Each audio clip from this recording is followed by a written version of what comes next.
वो 5 चीज़ें जो एज अ स्किन स्पेशलिस्ट मैं अपनी स्किन पे कभी भी नहीं करूँगा।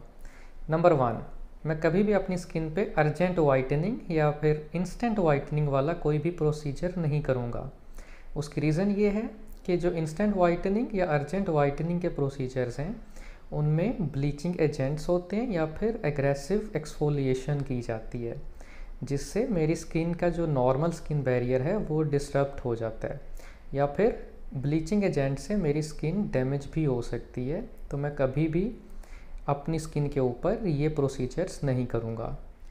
नंबर 2, मैं कभी भी अपनी स्किन के ऊपर टूथपेस्ट्स यूज़ नहीं करूँगा, चाहे वो पिंपल्स के लिए हों या स्किन वाइटनिंग के लिए हों। टूथपेस्ट्स में कुछ ऐसे केमिकल्स होते हैं जो कि हमारी स्किन को बर्न कर सकते हैं, तो मैं कभी भी टूथपेस्ट स्किन के लिए यूज़ नहीं करूँगा। नंबर 3, मैं कभी भी सन ब्लॉक को रिमूव किए बगैर नहीं सोऊंगा। जैसा कि सन ब्लॉक में कुछ इंग्रेडिएंट्स होते हैं जो हमारी स्किन पोर्स को क्लॉग करते हैं और उसके बाद पिंपल्स निकलने का रिस्क ज़्यादा होता है। तो हर रोज़ मॉर्निंग में मैं सन ब्लॉक लगाता हूँ और नाइट में सोने से पहले उसे रिमूव करके और फिर सोता हूँ।